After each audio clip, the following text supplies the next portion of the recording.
السلام عليكم ورحمة الله وبركاته. طلاب وطالبات الصف الثالث الثانوي، أهلا بكم أبطال. عاملين إيه؟ يا رب تكونوا بخير. طمنونا عليكم، عملتوا إيه في امتحان التربية الدينية والوطنية؟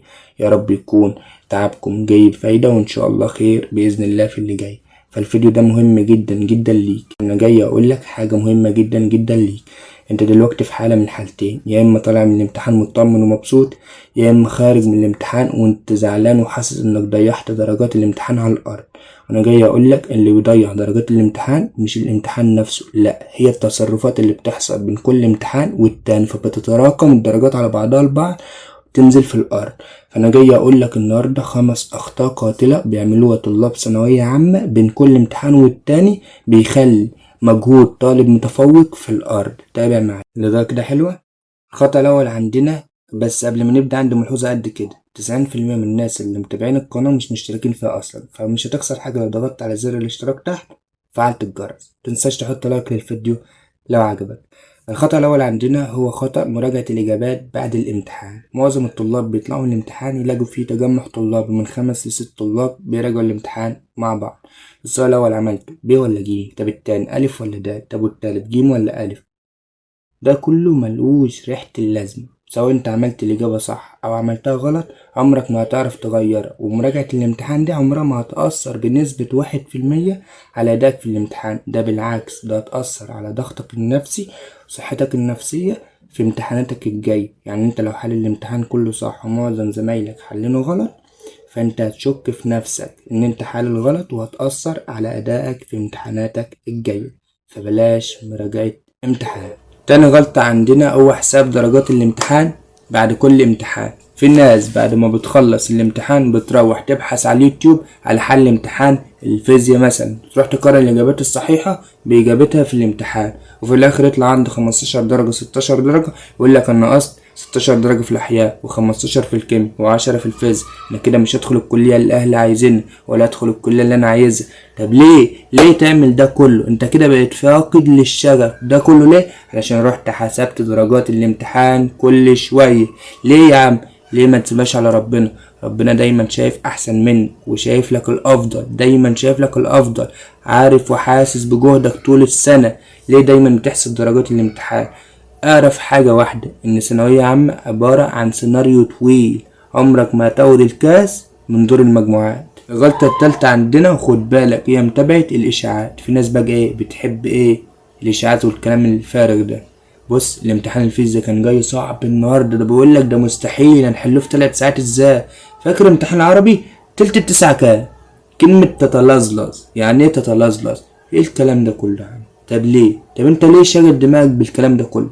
انت يا عم عليك راجل داخل امتحانك، خلص نفسك بنفسك واخرج من ثانوية عامة على خير. ليه شاغل بالك بتلت التسعة تتلظلظ؟ امتحان صعب، امتحان سهل، ده يعملوا كذا، ده يجيبوا كذا، ده انا اجل امتحاناتي، ده انا اعمل كذا. ليه ده كله؟ تخلص امتحاناتك حبيبي، بعد ما تخلص امتحاناتك في الاجازة اعمل اللي انت عايزه. اسمع ان شاء الله تسمع فيديوهات اليوتيوب كلها. فانا بقول لك وبنصحك، بلاش بلاش بلاش تمشي ورا كلام الاشاعات ده. لو سمحت عن اشاعة معينة دور على المصدر، ولو ما لقيتوش اعرف ان ده كلام فارغ. الغلطة الرابعة، وما ادراك ما الغلطة الرابعة، السهر يا حبيبي. بس بيقولوا من طلب العلا سهر ليالي، صح؟ ده كلام صحيح، بس في سهر عن سهر بيفرق. في سهر ناس حاسة بتعب أهلها تقعد تذاكر وتراجع وتحل، في ناس تانية بقى ايه، خد بالك انت حمدوني اللي هو الأغلبية عامة. يعني تعمل ايه؟ أنا تعبان النهاردة هبقى أنام، بكرة بطبق لحد الصبح علشان أجيب كله. بكرة تيجي عملتش حاجة، بعد ليلة الامتحان خلاص ابقى بطبق في ليلة الامتحان. جيت في ليلة الامتحان عايز انام تعبان، بطبق الصبح بقى في الامتحان. لا، ده هما اللي هيطبقوا عليك في الامتحان مش انت اللي هتطبق عليهم. بس يا حبيب قلبي، انت لو ناوي ان انت تسهر وهتحل وقدم مسؤولية وراجل في كلامك، تسهر تبعد التليفون عنك خالص، التليفون ده ما يقعدش معاك في الأوضة. انما بقى لو انت من النوع التاني اللي بيقولك عايز انام بكرة بطبق، ده اقرا عليه الفاتحة، مفيش كلام غير كده. خد بالك بقى من الخطأ الخامس، هو خطأ الغش، وما أدراك ما الغش. بص عايزك أحكي لك حاجة حلوة. بص، انت راجل ما ذاكرتش حاجة في ثانوية عامة ورايح الامتحان مقتنع ان انت هتغش وغشيت، فراح نفسيتك مبسوطة، بس انت جواك مبسوط؟ يعني انت كده قارنت نفسك مستواك بمستوى طالب مذاكر وطالع عين اهله في ثانوية عامة بمستوى طالب بذل بس شوية مجهود جوه لجنة الامتحان. بعيدا عن المواقع بقى، مش عايزين نقول اسامي المواقع اللي هي بتغشش وتسرب الامتحانات ده كلها، فكك منها. بعيدا عن ده كله، انا دلوقتي بكلم الطالب اللي مذاكر، الطالب اللي باذل وحاسس بمجهود اهله وعايز يدخل الكلية اللي هو عايزها. انا بكلمك انت، ملكش دعوة بالغش، ملكش دعوة بالمواقع اللي بتسرب امتحانات. الحق امتحان الفيزياء اتسرب قبل الامتحان بساعتين، ده الامتحان هينزل قبل الامتحان بنص ساعة. يا عم انت مالك بده كله، فكك من امتحانك بيتسرب.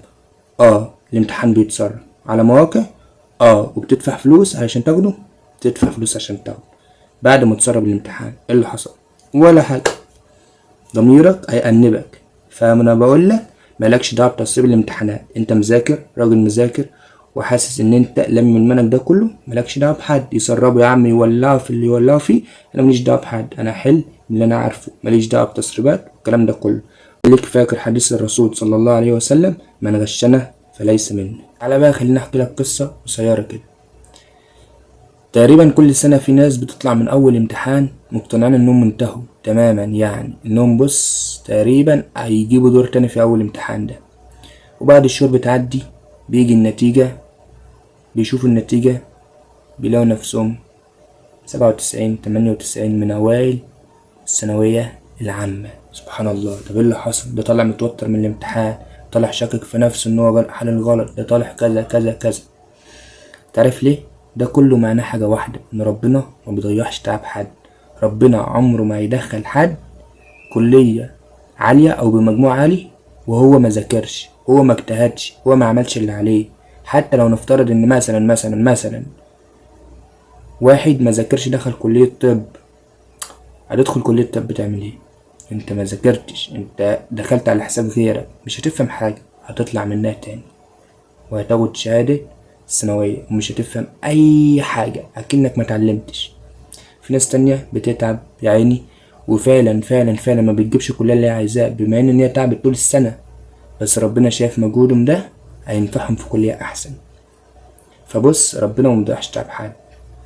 انت ذاكر واعمل اللي عليك وخلي النتيجة على ربنا. نصيحة من اخ لاخواته. انا كلها سنة وانزل مدرسة وادرس للطلاب وكده، بس نصيحة مني ليكم: طلعت من الامتحان مبسوط، ركز على اللي جاي. طلعت من الامتحان زعلان، ركز على اللي جاي. طلعت من الامتحان مش واثق، ركز على اللي جاي. طلعت من الامتحان كذا كذا، ركز على اللي جاي.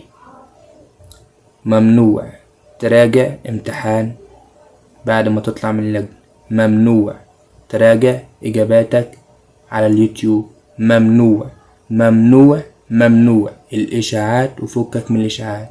امتحان صعب، امتحان مش صعب، ركز في المواد اللي عليك. لسه الايام طويلة، لسه الايام طويلة، زي ما قلت لك ان هو سيناريو طويل. عمرك ما هتعود الكاس من دور المجموعات. وكل سنة وانتم طيبين، طمنين عليكم يعني في امتحاناتكم وكده، وان شاء الله اتابع معاكم اول باول. يلا كل سنة وانتم طيبين، السلام عليكم.